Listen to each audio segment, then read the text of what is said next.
Pues muchísimas gracias por la presentación y es un placer estar hoy aquí con todos vosotros. Especialmente quería darle las gracias a Luis por su apoyo todos estos años en los momentos duros, estando aquí solo mientras nada más empezar la pandemia, porque es verdad que yo llegué a Palma 15 días antes de que empezase la pandemia, con lo cual venía de Estados Unidos, me dio bueno, os podéis imaginar un poco lo que fue empezar de cero en plena pandemia, yo aislada aquí sola diciendo que hago en Palma, que no conozco a nadie, me vuelvo para casa. Pero bueno, perdona, ¿esto lo puedo sacar? Sí. Sí. Vale. Bueno, entonces hoy lo que os voy a presentar son los datos preliminares que tenemos del estudio que estamos llevando a cabo en mi laboratorio. La verdad que soy muy afortunada por tener el grupo que tengo actualmente, es gente... No, para allá, para allá. Que me mueva más fácil. Mire que me mueva. Es gente que trabaja mucho, en los que confío al 100%, incluso en cuanto estoy viajando mucho, que bueno, recientemente acabo de estar en Estados Unidos 3 meses otra vez. Y bueno, pues hoy vamos a presentar los datos que estamos produciendo y que llevamos produciendo en los últimos 2 años y medio. Bueno, como acaba de decir el doctor Luis Masmiquel, nuestro grupo está dentro del IDISBA, dentro del Hospital Son Espases en concreto. Y eso lo empezamos en febrero del 2020 y actualmente es cuando estamos empezando a ver ahora mismo todos los resultados. Siempre que pongo esta imagen, todos nosotros somos capaces de reconocer lo que vemos en dicha imagen, ¿no? Vemos una persona mayor, ¿no? Es muy fácil de ver. Pero, ¿qué es el envejecimiento, no? Cuando hablamos de envejecimiento, hablamos de un proceso totalmente heterogéneo. Todos conocemos, o incluso nuestra familia, ¿no? Gente con 90 o 100 años que totalmente es independiente, que podría correr un maratón mañana, pero sin embargo conocemos el lado opuesto también. Gente que lleva a lo mejor en silla de ruedas o enferma desde los casi 50, 60 años, ¿no? Por tanto, siempre que hablamos de envejecimiento hablamos de heterogeneidad, es un proceso muy heterogéneo. Pero claro, ¿qué es el envejecimiento? Y más hoy en día es súper difícil a veces definir el envejecimiento en un contexto fuera de la enfermedad, ¿no? Y sobre todo, ¿qué es el envejecimiento saludable? O simplemente también, ¿cómo podemos medir el envejecimiento, ¿no? Es una pregunta compleja y yo, cuanto más estudio, a veces todavía me resulta más difícil de entender, ¿no? Porque a veces llega a ese punto que es súper difícil de discernir. Entonces, este año han salido numerosas reviews publicados por colaboradores nuestros, están en concreto publicados por el que era mi jefe en Baltimore, Luigi Ferrucci, Andrea Meyer, bueno, gente muy importante en el campo, en la que estamos intentando cerrar el campo, ¿no? Porque me imagino que todos vosotros estaréis al día de... Bueno, actualmente, en todos los sitios vemos todo el rato anti-aging, antilongevidad, o perdón, antilongevidad no, al revés, está proliferando mucho este campo, ¿no? Pero a mí me gusta separarlo del campo de la medicina estética, porque hay como un punto en que la gente me dice: Marta, ¿te dedicas a estudiar temas de medicina estética? Y yo no, o sea, para nada es medicina estética, es totalmente lo opuesto. Nosotros intentamos ver qué pasa a nivel celular, es decir, el hecho de que yo me inyecte botox, ácido hialurónico y demás, lo único que hace es aparentar o parecer más joven, pero a nivel celular no está pasando nada, ¿no? Entonces, desde nuestro campo estamos intentando describir o cerrar lo que es la definición de envejecimiento o envejecimiento saludable, ¿no? Pero a priori, de una manera muy sencilla, podemos decir que el envejecimiento es una pérdida de la resiliencia, ¿no? De la capacidad de reserva a nivel celular y a nivel fisiológico. Siempre hablamos, cuando intentamos medir lo que es el envejecimiento, hablamos de 3 tipos de envejecimiento. El envejecimiento biológico, que es el envejecimiento a nivel celular. El envejecimiento fenotípico, que es realmente lo que vemos en una persona. Pues por ejemplo, que hay un cambio en la composición corporal. Con el paso del tiempo comenzamos a perder masa muscular y aumentamos los niveles de masa grasa, por ejemplo, es lo que vemos. Y el envejecimiento funcional, ¿no? Una disminución en la velocidad de la marcha, una disminución de la fuerza muscular, etc. Y, por ejemplo, si quisiésemos hacer una intervención, el punto en el que deberíamos hacer una intervención para promover el envejecimiento retrasar el envejecimiento sería un punto en el que nuestra capacidad de luchar frente a un estímulo externo todavía esté alta, ¿no? Que nuestra resiliencia sea elevada. Hemos publicado en los últimos años distintos papers en los que hablamos cómo podemos determinar o cómo medir el envejecimiento, ¿no? Y por otro lado, todos aquellos ensayos clínicos que están en marcha para desarrollar fármacos enfocados a retrasar el envejecimiento. Pero lo que decía al principio, realmente ¿qué estamos midiendo con todos estos test, ¿no? Estamos midiendo envejecimiento, estamos midiendo la resiliencia de una persona, la capacidad de reserva, estamos midiendo salud o estamos midiendo enfermedad, ¿no? Y últimamente yo he entrado en esta crisis dentro de lo que es mi propio campo, porque me da a mí la impresión de lo que estamos midiendo al final es un mix de todo, ¿no? Por un lado estamos midiendo salud, estamos midiendo enfermedad y estamos midiendo la capacidad de reserva. Entonces el punto de intersección entre todos ellos es súper difícil de separar, ¿no? Y es lo que estamos intentando llevar a cabo en el campo de la gerociencia, que no deja de ser más que la intersección entre el envejecimiento biológico, las enfermedades crónicas y la salud.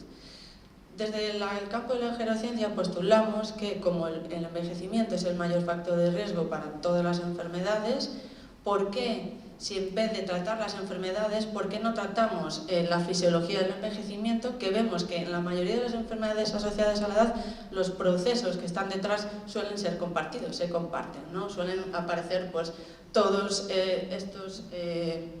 estos cambios que vemos aquí. Y lo que postulamos es, bueno, en vez de lo que intentamos hacer es retrasar la aparición de esas enfermedades a la edad, ¿no? Que en vez de aparecer a los 50 años, que se retrasen hasta los 70, 80 años, que la incidencia de diabetes tipo 2 no aparezca a una edad tan joven sí, sino que la retrasemos, ¿no? Por tanto, la idea final es que nos muramos jóvenes, no jóvenes, sino en ausencia de salud, que un día nos muramos, pero nos muramos de viejo. Es una frase que repito mucho, pero creo que, digamos que en la cabeza se hace la imagen bastante bien, que un día te despiertes y te mueras, no que te mueras por enfermedades asociadas a la edad, como cáncer, diabetes o enfermedades cardiovasculares. Entonces, si somos capaces de retrasar la aparición de esas enfermedades asociadas a la edad, seremos capaces de vivir no más, pero sí mejor, y que un día pues, nos muramos pues, porque nos tocaba morirnos ya, ¿no? Y al menos intentamos detectar en el campo aquellas personas que tienen un envejecimiento acelerado, un envejecimiento normal o un envejecimiento decelerado. Eso es lo que estamos intentando hacer en el campo, ¿no? Ser capaces de determinar esas personas que tienen un envejecimiento acelerado, por qué lo tienen.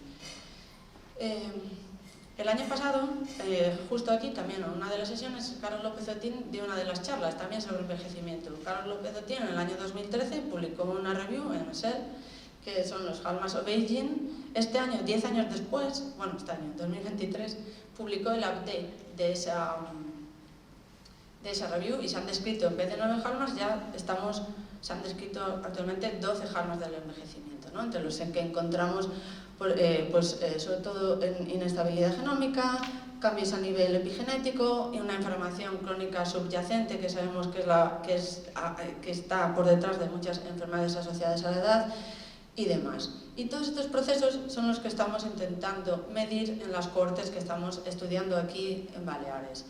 Pero, ¿qué criterios tiene que cumplir un Hallmark para que le llamemos un Hallmark o un biomarcador del envejecimiento? Por un lado, se debería de manifestar durante el envejecimiento normal. Nosotros siempre hablamos de dos tipos de envejecimiento. Me voy a poner aquí porque la luz esta, cada vez que me muevo, me molesta un poco. Hablamos de envejecimiento primario, que es el envejecimiento saludable, por así decirlo, y el envejecimiento secundario, que es todas aquellas enfermedades asociadas a la edad. Por tanto, un Hallmark del envejecimiento, para considerarlo como tal, debería de manifestarse durante ese envejecimiento primario. Por otro lado, que el inhibirlo o sobreexpresarlo modificaría, o sea, aceleraría o deceleraría el envejecimiento. En nuestro grupo actualmente tenemos dos cohortes en marcha. Una de ellas, que es la que hemos llamado el estudio de envejecimiento de Islas Baleares, que lo empezamos como un estudio piloto con 100 personas. Lo empezamos en febrero del 2022, en el que hemos hecho esa caracterización fenotípica, esa caracterización ómica, Y por otro lado, la otra corte que estamos empezando ahora a reclutar a los pacientes y demás, que es la del estudio de los nonagenarios y centenarios de la isla. Antes comentaba con unos periodistas de IB3 que estaban por ahí sentados hace un rato, que lo primero que estamos intentando discernir en estos nonagenarios y centenarios es si realmente son de aquí, ¿no? Porque sabemos que hay mucha inmigración en la isla, ¿no? Entonces, sí hay muchos nonagenarios y centenarios, pero ya estamos viendo que no han nacido aquí, ¿no? Entonces, de modo que una vez que empecemos con esta primera parte, seremos capaces de también discernir si estos nonagenarios y centenarios viven más, o sea, viven hasta esa longevidad extrema porque hay un componente medioambiental, ya sea dieta, sol, la gente socializa mucho más aquí, ¿no? O que hay un componente genético real en la isla, ¿no? Con el fin final de ver si Baleares podría considerarse una nueva zona azul, como puede ser Cerdeña en el Mediterráneo o Okinawa en Japón, ¿no? Pues en ello estamos junto con el grupo de Diego Marcesi, también dentro del IDISBA, y con el PRISIP, que también pertenece al Sistema de Salud Balear. Entonces, ¿qué es lo que estamos midiendo dentro del estudio? Pues por un lado estamos midiendo el componente del genoma, que es lo que puede pasar, ¿no? Con el Whole Genome Sequencing. También estamos haciendo toda la parte de secuenciación del RNA, que es lo que pudiera ser que estuviese pasando, por explicar de alguna manera. Estamos determinando toda la parte de proteómica, que es supuestamente de lo que está pasando, y por último todo el componente metabolómico, que es realmente lo que sí que está pasando, lo que ha pasado y está pasando. Y por último, para determinar este fenotipo en todos los sujetos, ¿no? A nivel fenotípico estamos viendo una caracterización fenotípica completa en la que estudiamos a todos los pacientes que vienen desde la capacidad física o pulmonar, cardiovascular, cognitiva, etc. Y bueno, la idea es que con todos estos datos seamos capaces de determinar esos procesos que subyacen al envejecimiento. Y en eso nos encontramos. Estamos hoy en día analizando todos estos datos. Mucha gente me pregunta, pero Marta, ¿cuándo sacaréis los datos? Es que claro, el problema de trabajar con datos ómicos, que el tiempo que se tarda entre que llegan las muestras, las procesas, las analizas, las reanalizas, intentas hacer todos los estudios con toda la caracterización fenotípica, pues lleva un tiempo. O sea, muchas veces estos resultados los vemos en 2, 3, 4 o más años, ¿no? Porque además, si queremos hacer las cosas bien, todas las muestras siempre se tienen que analizar en el mismo momento, en el mismo batch. Entonces hay que esperar, todas las muestras que van llegando hay que esperar a conseguir el número de muestras grandes y mandarlas, ¿no? A todos estos sitios a hacer la secuenciación, o la metabolómica, o la proteómica, o lo que sea. Con la idea final, como he dicho, de intentar rellenar esos 12 halmas de los que hablé al principio, que es lo que estamos haciendo en nuestro laboratorio, ¿no? Estamos intentando rellenar todos estos circulitos que vemos aquí, que subyacen a todos esos 12 halmas, ¿no? Para nosotros, justo actualmente estamos trabajando en esto, ¿no? Por un lado estamos empezando a analizar todos los datos de metabolómica, todos los datos de secuenciación de los exosomas a nivel epigenético. Estamos estudiando todas aquellas modificaciones epigenéticas. Hablo ahora mismo de la cohorte del estudio de envejecimiento de Islas Baleares, ¿no? Que es esa cohorte de casi 100 personas que tenemos. Estamos estudiando marcadores inflamatorios y también marcadores de neurodegeneración. Y hoy os vamos a presentar, digo os porque me gusta hablar en plural dentro del grupo, los datos que tenemos más actuales o recientes sobre senescencia, las modificaciones epigenéticas, aquellos cambios a nivel de los exosomas, que es digamos que llevan a una alteración de la comunicación intracelular, y por último los datos preliminares que tenemos de metabolómica. Estas imágenes me hizo gracia porque las generé con ChatGPT. Digo, voy a jugar a ver qué es lo que, jugando con ChatGPT, qué tipo de imágenes saca, ¿no? De cada una de las palabras, ¿no? Entonces me hizo gracia la parte, cómo representa, o sea, la imagen que conseguí sacar de senescencia celular, ¿no? Gente ahí súper mayor y la célula ahí totalmente senescente. Creo que la inteligencia artificial a nivel vuestro, que hay muchos médicos aquí, creo que va a ser un campo que realmente va a ayudar mucho en el diagnóstico de enfermedades, ¿no?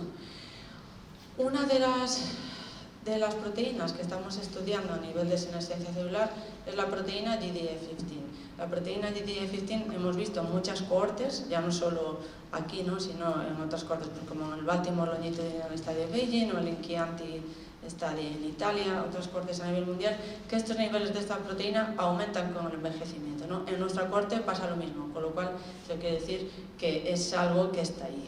Creemos que está, pensamos que es una proteína que influye en muchísimos procesos a nivel metabólico, a nivel cardiovascular, pero sobre todo se piensa actualmente que puede venir de esas células senescentes. Las células senescentes, como sabéis, son esas células que entran con un estado de quiescencia celular y lo que hacen es segregar proteínas inflamatorias a la circulación que promueven esa inflamación crónica subyacente que vemos con el envejecimiento y con otras enfermedades asociadas a la edad. En nuestra cohorte, afortunadamente, estos niveles de GDF15 incrementan con la edad y vemos que está también asociado al al índice de envejecimiento y también con el resto de test de capacidad física que hemos medido en el estudio, pero que no los hemos puesto en esta presentación.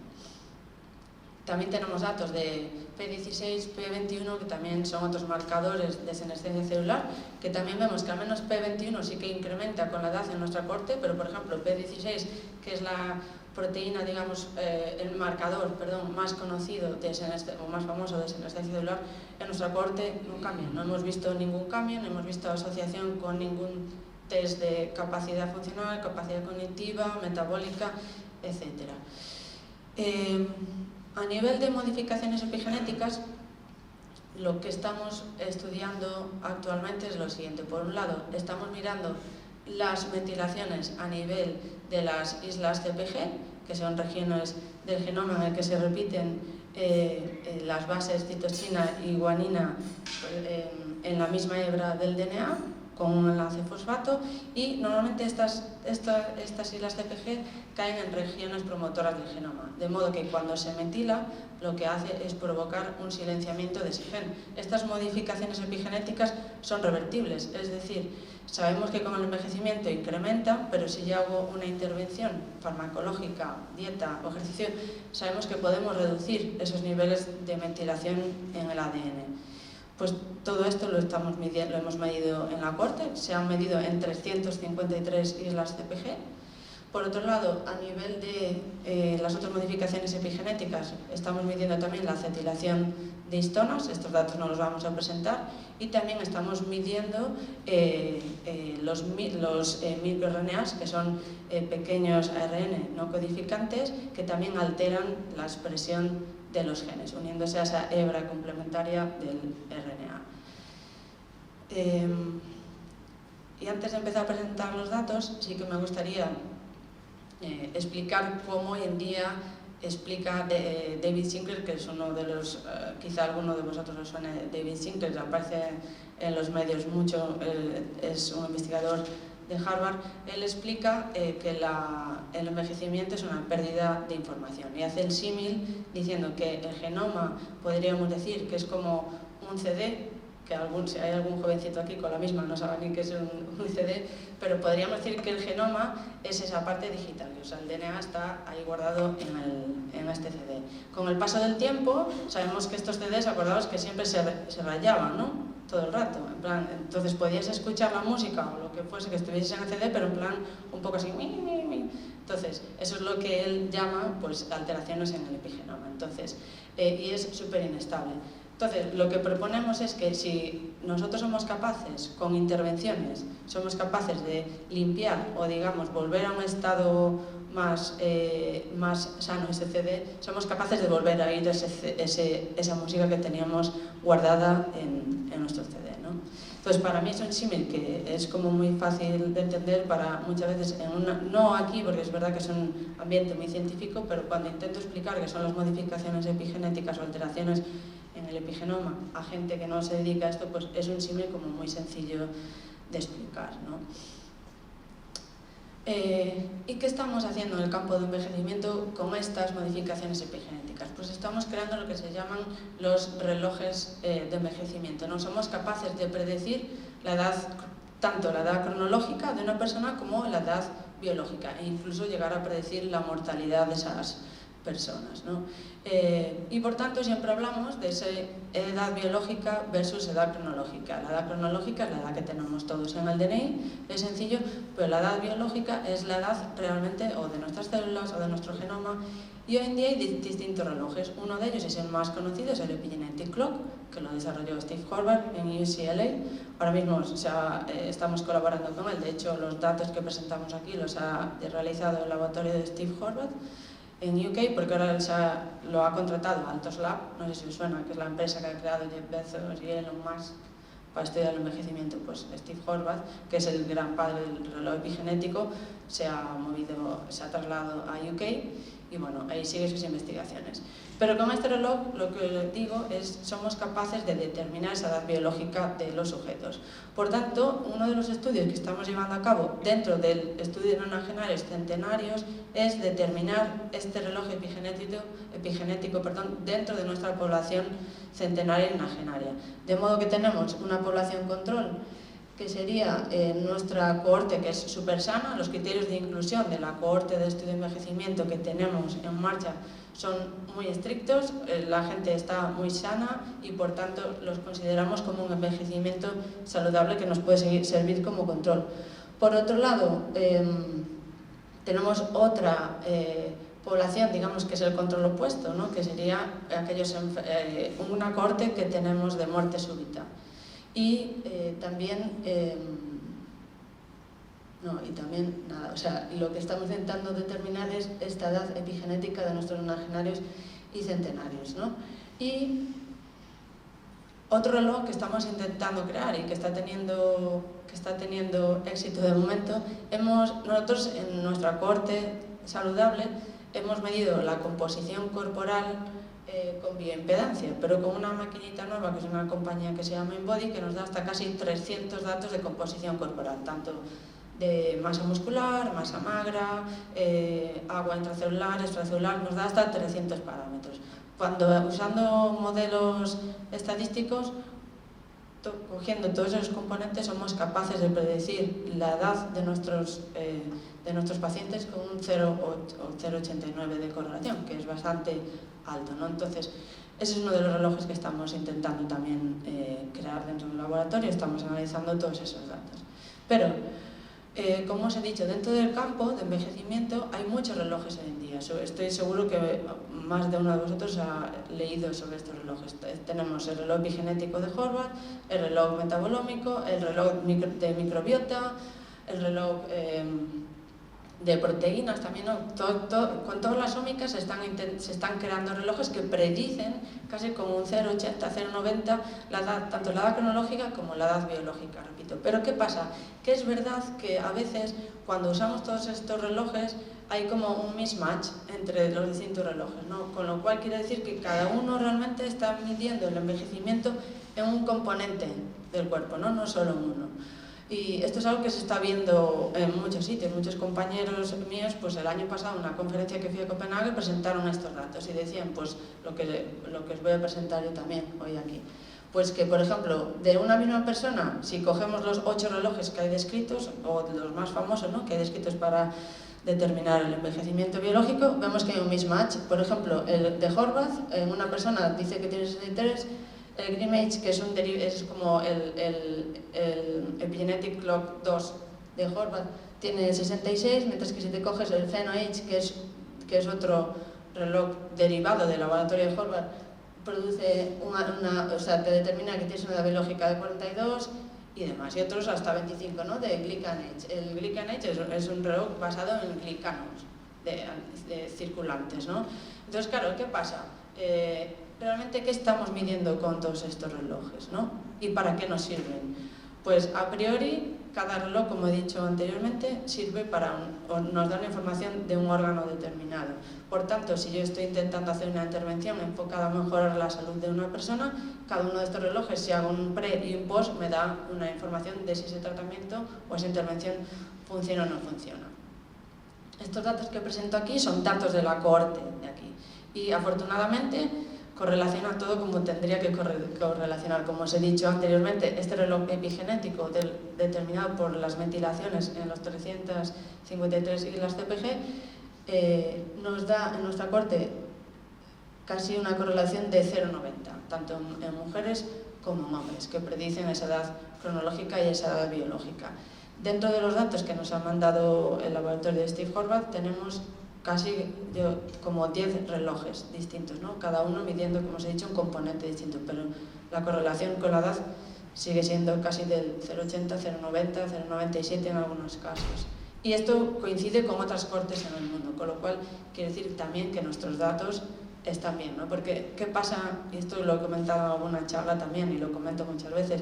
Cuando hacemos un estudio, el miedo que tenemos es ver si a ver si estamos haciendo las cosas bien o las estamos haciendo mal, ¿no? Sobre todo a la hora de mandar las muestras, a ver si las muestras se han estropeado cuando las mandas fuera, porque especialmente aquí en la isla, cada vez que mandamos muestras fuera, ya solo el hecho de el hielo seco que te lo mandan un día a la semana, que quieres mandarlo fuera y entonces solo vienen el martes o el viernes. Entonces, claro, de repente nos lo paran, una de las veces nos ha pasado que se quedó parado en aduanas en Valencia y bueno, movimos Roma con Barcelona. Ese día hice literal 82 llamadas para conseguir liberar las muestras de aduanas en Valencia. Entonces, ¿qué pasa?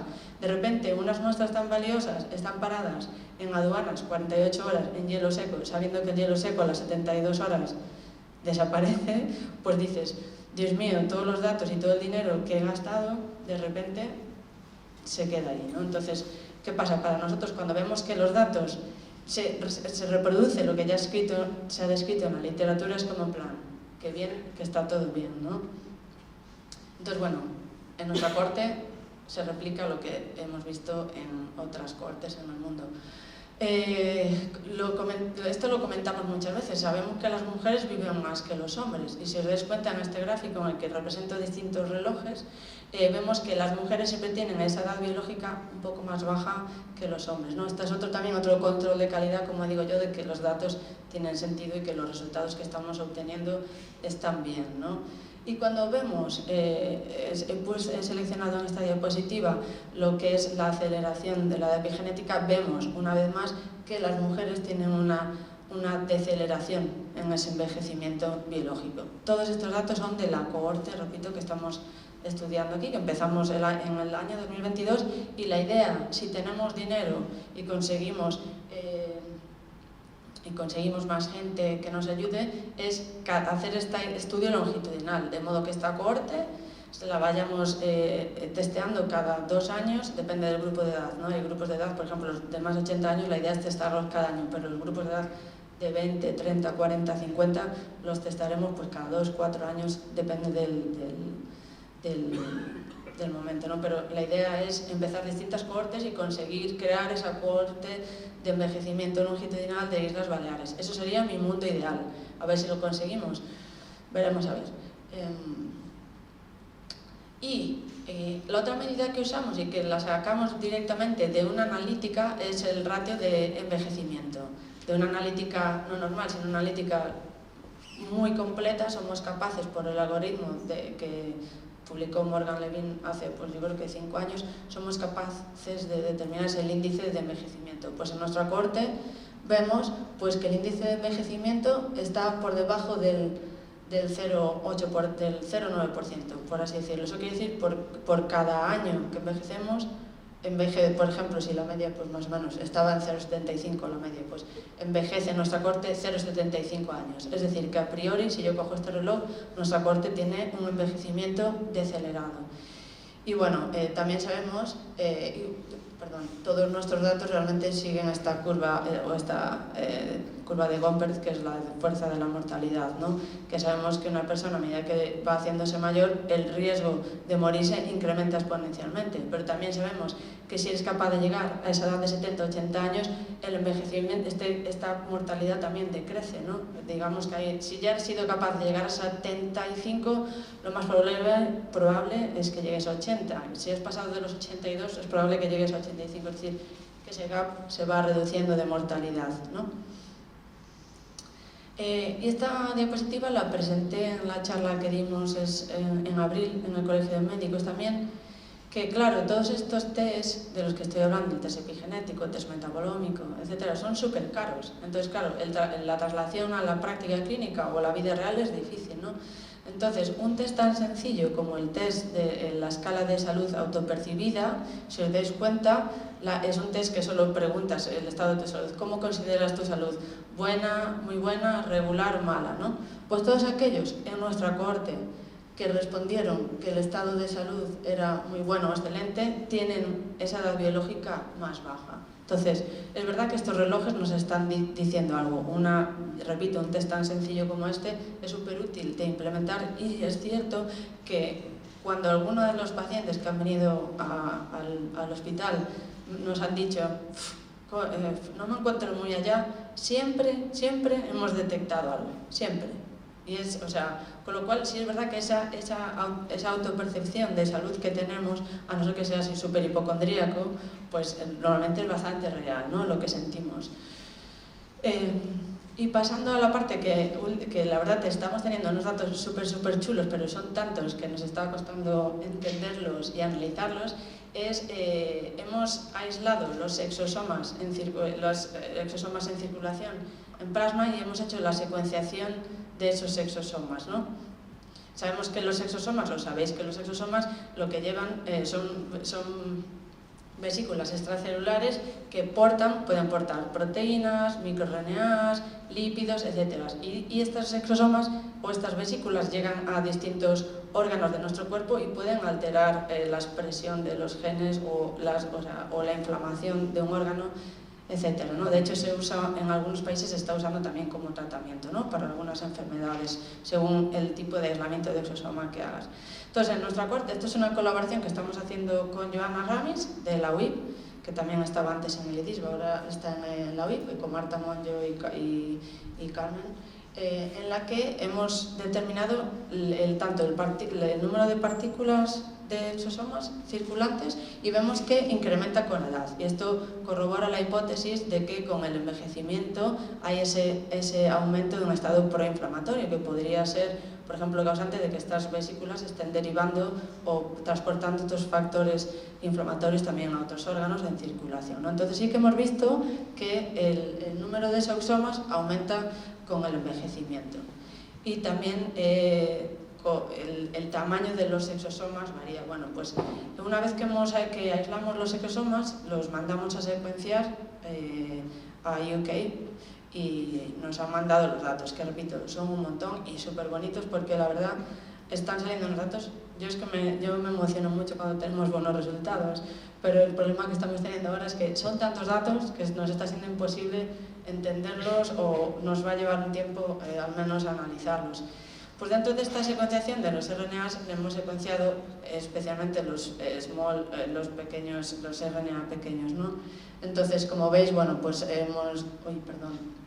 nos han dado datos pues, de un montón de distintos tipos de RNAs, pero nos estamos centrando en los mismos, en los microRNAs, ¿no? Que son aquellos que también producen, como he dicho anteriormente, modificaciones epigenéticas.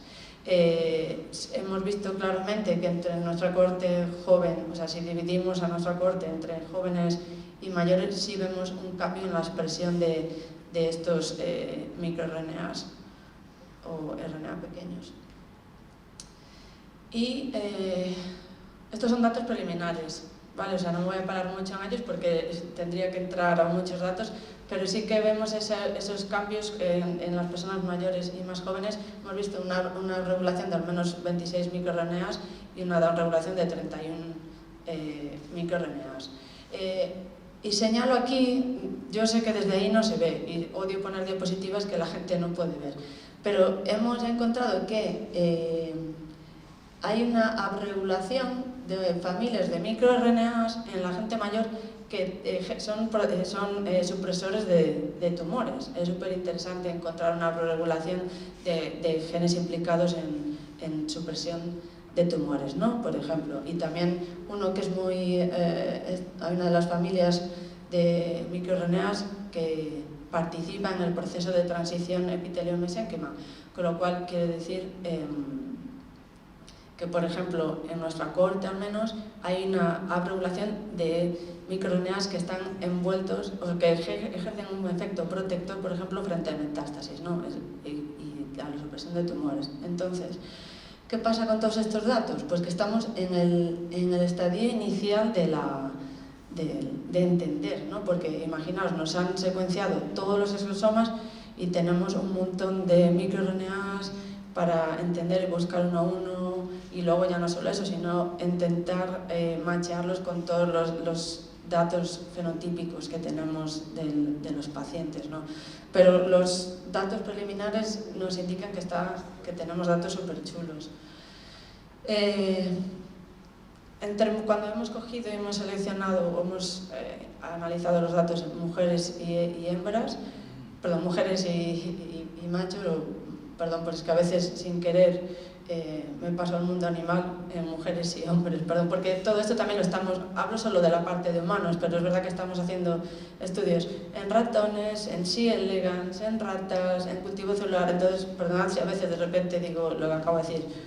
Entonces, bueno, entre mujeres y hombres, ¿no? Pero, como veis, no hay muchos cambios, no hay muchos genes upregulados, microRNAs, perdón, 6 y 4 en este caso, ¿no? Y bueno, estos datos yo creo que tardarán al menos unos meses en poder ser publicados porque es que tenemos muchos datos. Y por último, me voy a centrar en la parte voy a explicar los datos que tenemos de metabolómica. La metabolómica la hemos medido por dos tipos distintos. Por un lado hemos hecho un kit que mide 180 metabolitos en circulación y también son datos que no voy a presentar, que no hemos puesto en estas diapositivas, metabolitos del ciclo de Krebs, de la oxidación de ácidos grasos y demás. Y lo que hemos visto en nuestra cohorte es que hay distintos metabolitos, en concreto hemos encontrado dos que cambian significativamente con la edad. Uno de ellos es el glutamato, es uno de los mayores neurotransmisores y también está implicado en el ciclo de Krebs, como sabréis. Hemos encontrado también un cambio significativo, por ejemplo, en los niveles de acetilcarnitinas, que también nos están diciendo algo a nivel de metabolismo, ¿no? Taurina, que no sé si habéis leído, este año salió un paper en Science que decía que los niveles de taurina disminuyen con la edad. Sin embargo, en distintas cohortes que hemos analizado con otros colaboradores en Baltimore y otros sitios de Estados Unidos, estamos viendo lo opuesto. En nuestra cohorte se cumple lo opuesto, que los niveles de taurina incrementan con la edad. Y está yendo totalmente opuesto en ese paper de Science que se publicó el año pasado. Pero lo hemos repetido por activo y por pasivo, hemos cogido datos de otras cohortes, pues en Baltimore, en Italia, y vemos lo mismo, que los niveles de taurina incrementan con la edad. ¿Por qué? Bueno, estamos intentando ver el porqué también, ¿no? Pero bueno, otra molécula, el ISOPC18-2, esta hemos visto en otras cohortes, por ejemplo en el Baltimore Longitudinal Study of Aging también, que disminuye con la edad y está asociado a cambios en la velocidad de la marcha con la edad. Y también estamos viendo lo mismo en nuestra cohorte, por ejemplo. Y bueno, como os digo, tenemos tantos datos que intentar entender todo lo que estamos produciendo nos va a llevar un tiempo. Por eso yo siempre digo, necesito más gente que va a trabajar conmigo, postdocs, más predocs, demás. Bueno, como sabéis es muy difícil conseguir funding para contratar a gente aquí, conseguir funding para analizar todo esto, porque todas estas técnicas cuestan muchísimo dinero, muchísimo tiempo, y sobre todo conseguir las muestras, que a veces es lo más difícil, también requiere tiempo y dinero. Pero bueno, como decía al principio de la charla, pero ¿qué hacemos con todo esto, no? No es tan fácil implementar todas estas técnicas en la vida diaria o en la práctica clínica, ¿no? Porque cuesta mucho dinero. Un análisis, por ejemplo, del reloj epigenético está alrededor de los 300 euros, que no es mucho, pero otro tipo de secuenciación ya se van los precios por muestra súper elevados. Entonces, pues tendremos que centrarnos en algo que esté más cercano a nosotros, ¿no?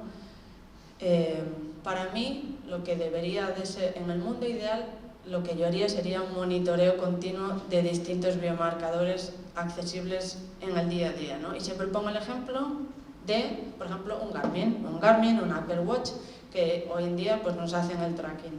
Desde la variabilidad de la frecuencia cardíaca en reposo, la saturación de oxígeno, Bueno, los niveles de actividad física, etcétera, y al final del día, tu Garmin o tu Apple Watch te da un montón de datos, ¿no?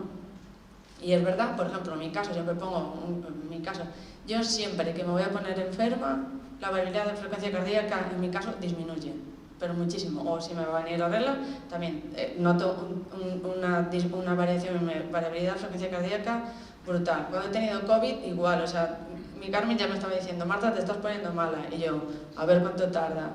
A las 24 horas ya estoy mal.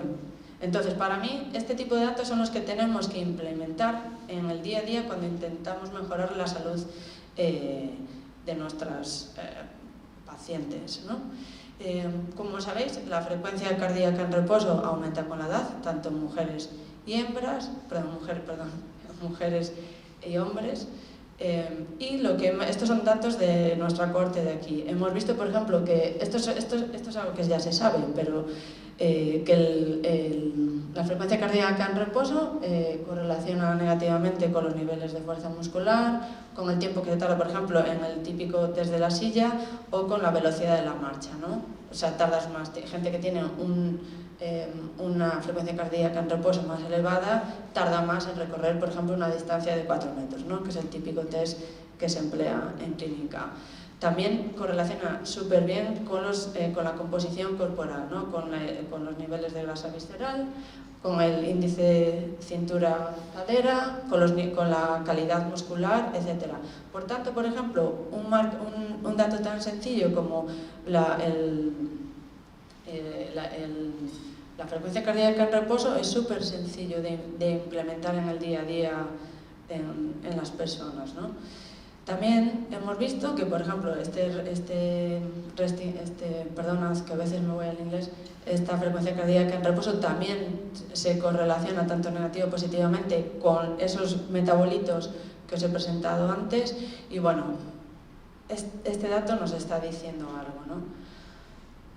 Y bueno, para terminar mi charla, que no quería tampoco presentar muchos datos, porque es verdad que cuando intentamos presentar muchos datos, al final lo que conseguimos es lo opuesto, que la gente no lo entienda, que no le guste. Por tanto, he dado como un snapshot de lo que estamos haciendo hoy en día aquí en el IDISBA, en nuestro grupo. Y esta frase de este premio Nobel a mí me encanta, porque es verdad que el progreso que hacemos en ciencia muchas veces depende más de las técnicas que aparecen. Si os dais cuenta, en los últimos 5 años, solo con la secuenciación del RNA, o sea, esa técnica que hace el single cell sequencing, por ejemplo, que hace 5 años o 10 no existía, pues eso no se podía medir. Y muchas veces a mí hay compañeros o amigos que me preguntan, Marta, ¿por qué ahora se detectan más cosas? Pues yo creo que también porque tenemos más medios. Antes no teníamos los medios que hay hoy en día y muchas de las enfermedades o la aparición de esas enfermedades las detectábamos ya casi cuando estábamos ya que la persona había desarrollado la enfermedad. Entonces, aunque nosotros llamemos al campo nuestro longevidad, para mí es más es prevención, ¿no? Pasar de esa paliación a esa prevención. Es un campo que para mí creo que es un campo muy bonito, que nos va a ayudar a avanzar en la sociedad, a que la gente viva más sana y no con tantas enfermedades, y que a largo plazo, al final, los sistemas de salud pública realmente ahorren dinero, ¿no? Porque yo creo que la medicina paliativa que tenemos hoy en día, al final, es muy costosa. O sea, tener a gente que casi no se puede ni mover con 60 años, pues eso, si al final viven, porque tenemos los medios para que vivan 20 años enfermos, pues al final es mucho gasto también. Entonces yo creo que siempre, yo que vengo del campo del deporte, creo que el deporte y la dieta, cuando la gente me pregunta, Marta, ¿qué es lo que tengo que hacer para vivir más? Y yo, bueno, no te lo vas a creer, y yo, pero lo de siempre, comer poco y moverte mucho, ¿no? Entonces, el campo de la longevidad, que se le llama, yo últimamente, y perdón que lo diga así, no es que esté odiando o que no me guste mi campo, pero es que hay tanto intrusismo ya. Todo el mundo habla de longevidad y la verdad es un campo muy bonito y que creo que va a dar mucho que hablar en los próximos años. Y bueno, para terminar, me gustaría agradecer pues, a toda la gente que ha colaborado en el estudio. Hay mucha gente envuelta, tenemos gente pues, en Son Llasa, que tenemos de todos los Mar Miquel, en el Hospital de Inca, que han venido desde nuestras traumatólogas que trabajan allí, que también están en cada... Hoy hemos intentado que muchas de las operaciones que hacen en traumatología, hacer como un biobanco de músculo para ver qué pasa a nivel muscular, sobre todo en gente mayor también, ¿no? Bueno, también tenemos colaboradores pues, por todos los sitios, ¿no? Porque como os he dicho, hoy hemos hablado de la parte de humanos, pero tenemos colaboradores con los que estamos haciendo pues, otros estudios en distintos modelos animales, ¿no? Por todo el mundo. Y bueno, yo siempre digo que estoy abierta a colaboraciones, tenemos muchos datos que el que quiera sentarse conmigo y decir, Marta, estoy interesada pues, en lo que has presentado de la secuenciación de los microRNAs. Me encantaría ver si podemos hacer algo. Yo estoy abierta a colaboraciones, creo que tenemos datos muy bonitos que iremos publicando en los próximos años y bueno, a ver si conseguimos estabilizar el grupo, estabilizar el funding, porque al final el factor limitante que tenemos hoy en día, como lo sabréis, es el dinero, ¿no? El dinero y la estabilización de los propios investigadores, ¿no? Es algo que es complicado en España, pero es verdad que en el IDISBA tenemos un programa en el que al finalizar pues, el Miguel Servet u otros programas se nos estabiliza a priori, ¿no? Y pasamos a ser investigadores del centro. Y bueno, estaré encantada de responder a preguntas si tenéis y bueno, pues un placer estar aquí. Muchas gracias por la oportunidad de presentar nuestros datos.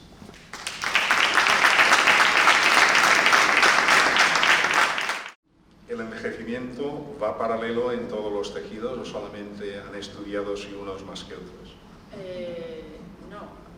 Realmente no van en paralelo, siempre hay algunos que tienen un envejecimiento acelerado más acelerado, o sea, no es sincrónica, no, a priori hace años se había intentado realmente determinar un marcador único, pero realmente que es imposible y además es que cada órgano envejece a un ritmo totalmente distinto, no es lo mismo el hígado que está todo el día ahí que el músculo o la piel, ¿no? Por ejemplo, sí que es verdad que ahora recientemente salió un paper en el que usando proteómica son capaces de determinar las proteínas asociadas al envejecimiento de cada órgano, o sea, órgano dependiente. Y sí que ya sabemos, ya tenemos al menos una pista por cuál es el que está envejeciendo más o menos y de dónde vienen esas moléculas en circulación, ¿no?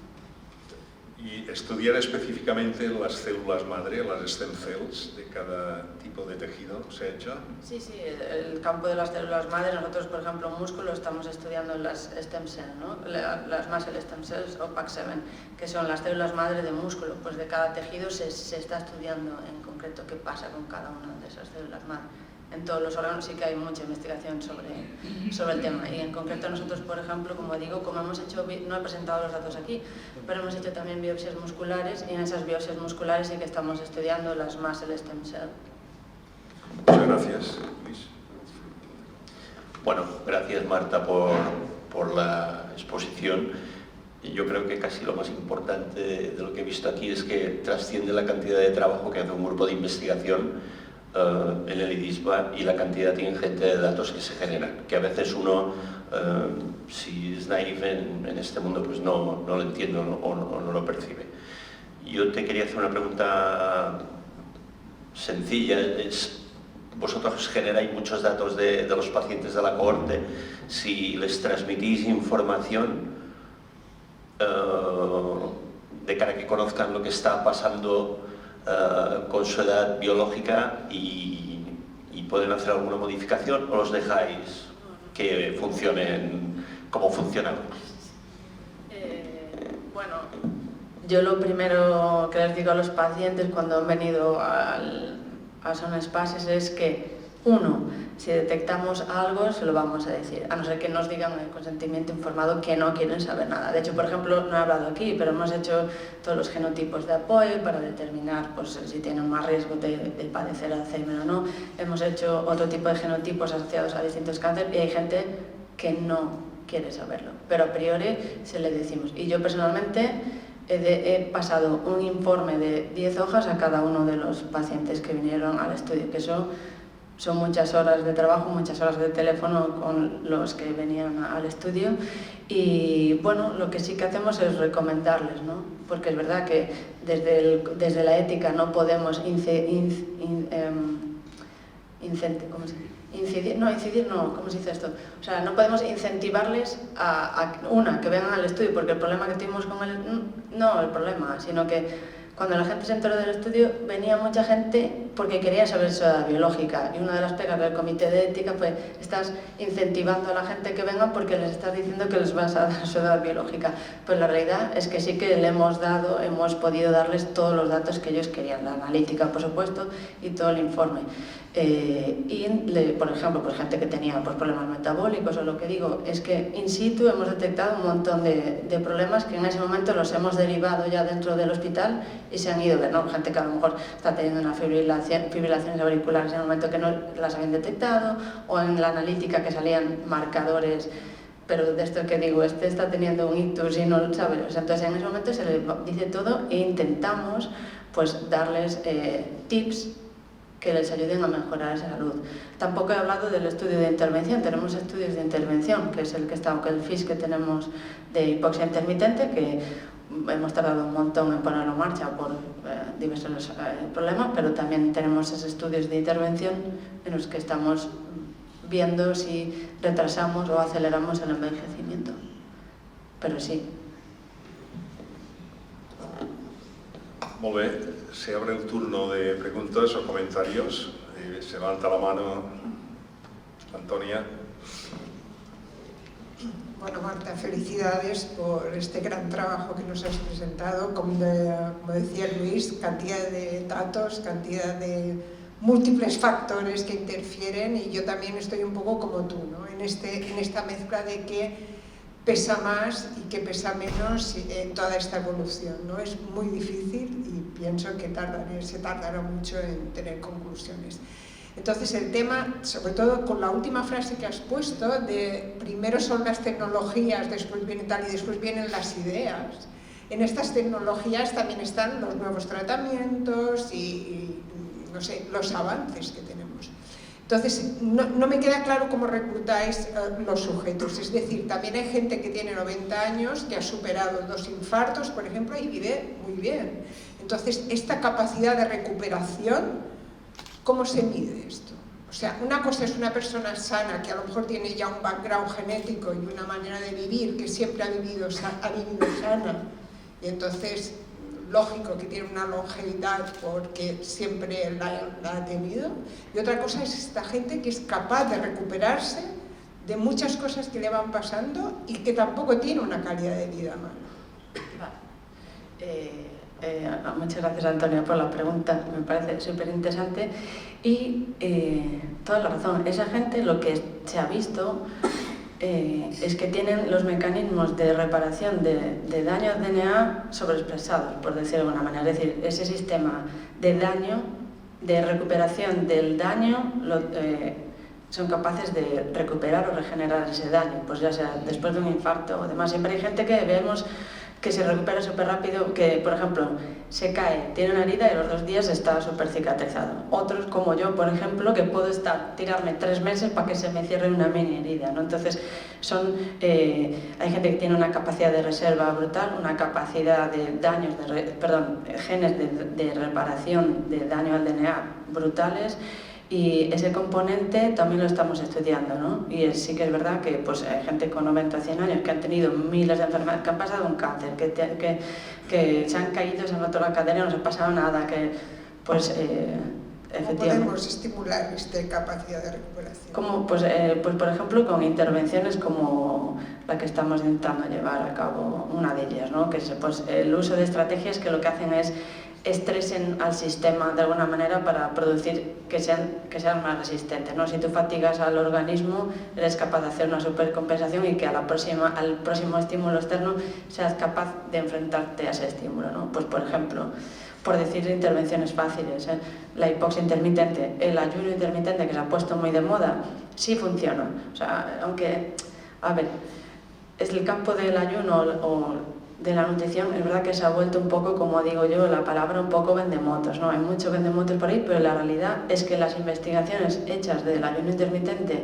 que por ejemplo Rafael de Cabo en Baltimore es uno de los mayores expertos en temas de restricción calórica, ayuno intermitente, sí hemos visto que a nivel molecular pasa un montón de cosas que benefician o que retrasan estos procesos acelerados de envejecimiento. Hay muchos mecanismos, entre ellos pues la autofagia podría ser uno de ellos, modificaciones a nivel de metilación del DNA. Se sabe que el ayuno también reduce los niveles de metilación del ADN y bueno, muchas más. La reprogramación celular, que fue el titular que han puesto ahí en la última hora, ese es un campo que se está trabajando mucho hoy en día, pero hasta que veamos el progreso, o sea, la traslación a humanos va a costar un tiempo.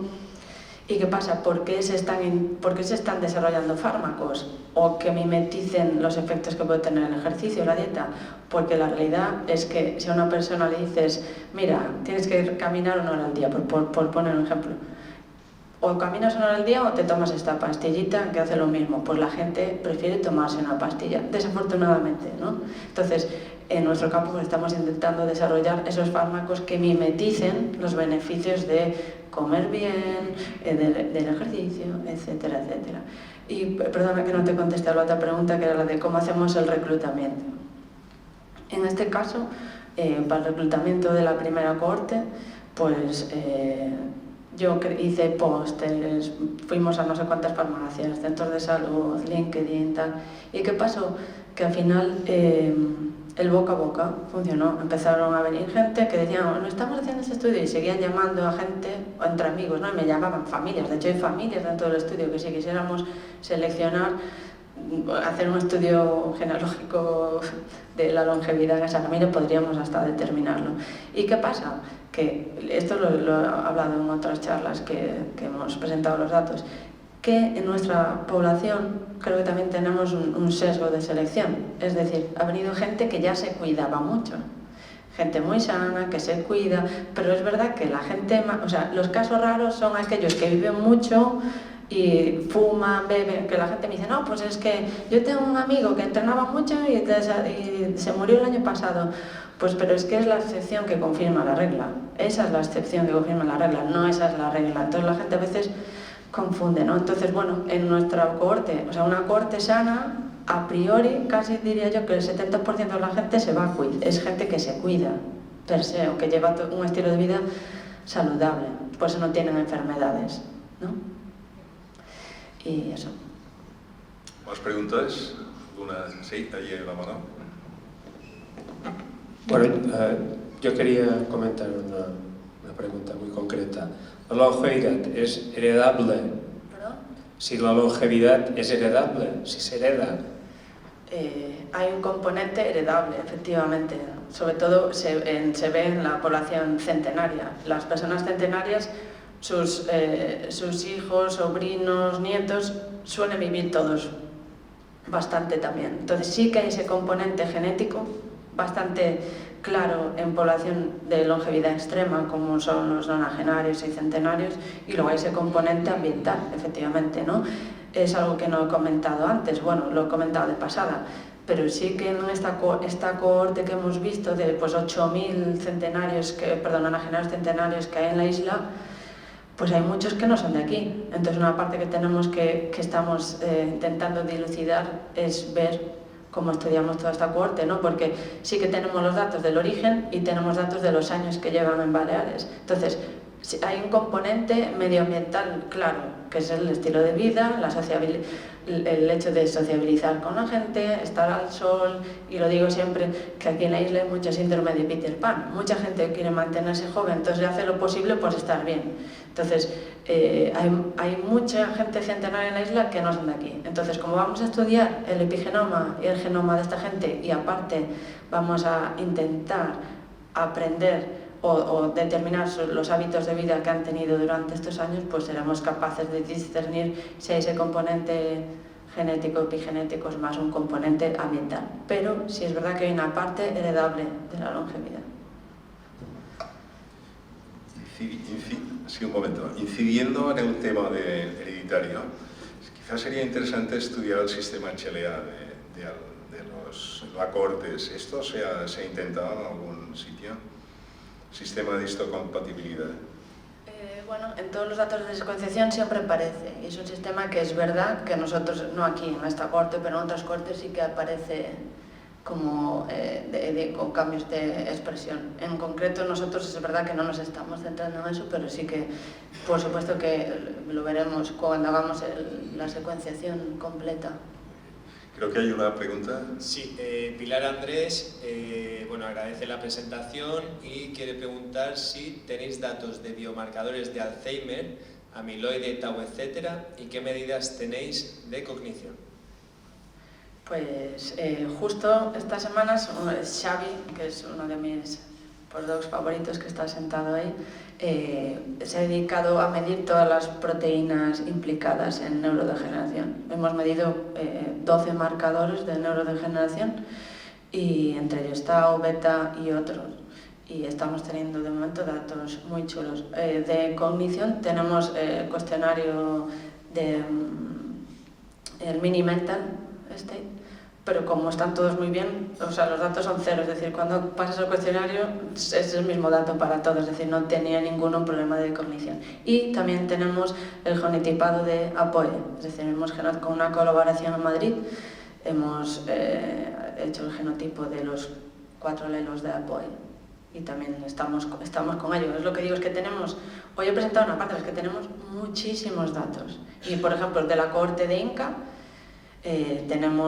también estamos empezando a mandar todas las muestras de músculo a analizar y del resto, porque claro, no lo he nombrado aquí porque en la anterior charla que di en el colegio médico se expliqué cómo tiene la cohorte, pero de cada persona pensad que tenemos como entre 20 y 24 alícuotas de tejido. Tenemos plasma, suero, BAFI, couch, PBMCs, biopsias musculares, saliva, es decir, tenemos por cada persona muchísimas muestras que estamos analizando. Entonces, claro, necesitamos gente, recursos y capacidad, pero Pilar, no sé si te conozco, pero si quieres mándame un email y vemos si podemos hacer una colaboración, si te estás interesado en esos datos. Bueno, más preguntas, más intervenciones, ¿algún comentario? Hola. Hola, enhorabuena por la presentación y enhorabuena por vuestro trabajo, ¿no? Gracias. Es verdad que actualmente todo lo que es medicina predictiva, ciencia de datos, medicina genómica es el futuro y nos va a ayudar a prevenir muchas enfermedades y nos va a ayudar a tratar muchas enfermedades, ¿no? Correcto. Una de las preguntas que quería hacer ya está hecha, la ha hecho Antonia, la otra, ¿cuánto tiempo, de qué cohorte hablamos, de qué número de pacientes? La N es casi de 100. De 100. ¿Y cuánto tiempo tardáis en hacer la primera inclusión, es decir, la inclusión inicial del paciente? Cuando entran al estudio, primero hacemos una entrevista por teléfono, luego les pedimos que nos manden su última analítica y luego ya entran al estudio. ¿Qué pasa? Que hay gente que te miente después. De repente te dice, no, yo no tengo nada, y llegas, pues, o les dices, o sea, nosotros todos los pacientes los testábamos a las 8 de la mañana, ¿no? Entre 7 y media y 8 tenían que venir en ayunas. A todos les dices, tienes que venir en ayunas. Si 24 horas antes no hagas ejercicio y tal, bueno, lo típico, ¿no?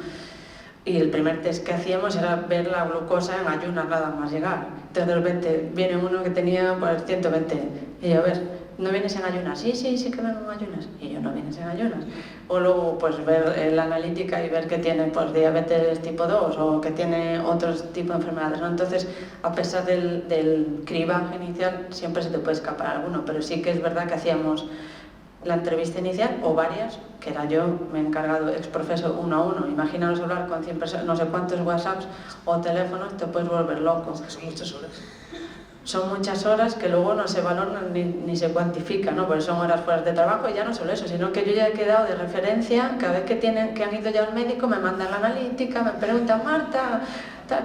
Y yo encantada, porque es verdad que creas ese attachment con la gente y haces que vengan. Y yo luego es verdad que, no lo he dicho aquí, pero yo los invito, hago actos y organizo una comida con ellos, les presento esos resultados. Bueno, aquí hay una de mis amigas, Asten, que está ahí sentada al lado de Antonia, ella lo puede decir, hemos organizado, ¿cuántas Asten? 3 o 4 ya, y yo siempre he pagado por mí. Y una vez me ayudó Lidis Valenita, pero el resto pero pongo pinchitos, vino, porque en España la realidad es que cuando dices que hay vino y pinchos, viene más gente. Entonces vienen y pues han venido y súper felices y entonces pues creas esa conexión que luego, con el paso del tiempo, si tienen que venir, van a venir. ¿no? O si van a hacer otro estudio de intervención, ya están todo el día, Marta, pues avísame del siguiente estudio y si hay algo nuevo, dímelo. Entonces están todo el día, Marta. Entonces, bueno, la selección de los pacientes fue dura y ahora me encantaría empezar ya con la segunda fase, que sería la segunda visita, pero claro, es mucho tiempo, mucho dinero, faltan medios. Yo voy a decir aquí una pullita, no al ibisba, pero a una situación que es de... O sea, yo no sé, no sé cómo decirlo, burocracia, no lo sé. Yo me tenían que haber dado 4 enfermeros, o sea, 4 enfermeros para mí hubiese sido la vida, o sea, me hubiesen solucionado hace 2 años que esos 2 enfermeros se hubiesen incorporado para poder realizar el estudio y que este año no hubiese pasado lo mismo que vuelve a pasar. Entonces, he perdido 4 enfermeros, que tú pues, sabrás que es súper valioso el tener enfermeros que trabajen en un estudio solo para ti, que hagan el reclutamiento, que contacten con los pacientes, que se encarguen, porque yo como investigador, o sea, estoy todo el día o escribiendo grants, o analizando datos, o hablando con mis postdocs, predocs, o sea, pues se agradece el poder tener un equipo que ojalá hubiese tenido para poder empezar la segunda fase del estudio, para hacer el reclutamiento que estamos en marcha, para el resto, pero bueno, poco a poco. Levanta la mano por ahí. Pero que esto no iba contra el IBISBA, digo que perdí 4 enfermeros es que soluciona mucho. Sí, soy Miguel Oliver. Nos hemos hablado alguna vez. ¿Qué tal? ¿Cómo estás? ¿Qué tal? Enhorabuena, Gracias. muy interesante todo lo que has expuesto esta noche. No, tenía curiosidad por si habíais analizado algún dato clínico a nivel de vista, de oído, de órganos neurosensoriales, porque quizás son los más sensibles. Cuando envejecemos, realmente solemos tener afectación de estos órganos antes que de otros, al menos que se pueda un poco evidenciar, ¿no?, a nivel clínico. Y otra es una que ya te hice otra vez sobre envejecimiento mitocondrial, si teníais algún dato al respecto. Sí, de envejecimiento mitocondrial tenemos muchos datos también. Es que ya digo, solo he presentado una parte. Si vieseis todos los datos que tenemos, a mí hay noches que me voy a la cama con ansiedad, diciendo, ¿cómo voy a conseguir esto? O paso los datos a gente o no sé. Pero muy buena pregunta y de hecho lo consideramos. O sea, el mundo ideal hubiese sido mirar a nivel pues, ocular, ¿no?, y auditivo, pero era imposible. O sea, era imposible porque ya poner en marcha todos los servicios dentro de Son Espaces, que sabréis que es sobresaturación. Por ejemplo, nosotros hubiésemos querido hacer DEXA en vez de hacer bioimpedancia, pero es que solo se podía mirar un paciente cada 15 días y por la tarde. Entonces, hubiese sido imposible. Entonces, en el mundo ideal nos hemos adaptado a lo que teníamos en ese momento y que era que fuese factible en ese momento. Entonces, todo eso estaba incluido en todo el testaje inicial, pero tuvimos que empezar a borrar de la lista porque era inviable y que además tener a la gente 3 horas, que es lo que más o menos se han estado en Son Espaces, y que no que nos aburra, pero tengo hambre, tengo sed, que luego los organizábamos desayunito allí, comprado por nosotros también, o arriba en la cafetería. Entonces, si ya les tenemos que pasar 6 horas en ayunas con todos los tés, o sea, era imposible, pero es estoy totalmente de acuerdo que es verdad que a nivel ocular se pueden detectar y predecir un montón de enfermedades antes de que aparezcan. Y a nivel mitocondrial sí que hemos hecho SIGOS para medir función mitocondrial en PBNCs, en Buffy Codes, estamos midiendo todos los complejos mitocondriales en expresión de proteínas, tanto en Western blot como en PCRs cuantitativas, etcétera. Todos los metabolitos que hemos medido del ciclo de Krebs, de ácidos grasos, etcétera, etcétera. O sea, todo lo tenemos, todos esos datos los tenemos, pero ahí están. Si los quieres, yo te los paso si quieres analizarlos también. Porque, perdona, ya me callo. Como tenemos esa caracterización fenotípica tan completa, podemos intentar entender todos esos cambios, ¿no? Porque tenemos la velocidad de la marcha, el grip strength, ¿qué más? No sé, tenemos un montón de datos de función física también. El gasto metabólico basal, el reposo 5 minutos, o sea, tenemos de todo. Bien, ¿alguna intervención más? Bueno, si no hay más intervenciones, diré que es un honor tener a una investigadora como la doctora Marta González de nuestra comunidad y agradecerle de nuevo su participación y a ustedes su asistencia. Se levanta la sesión.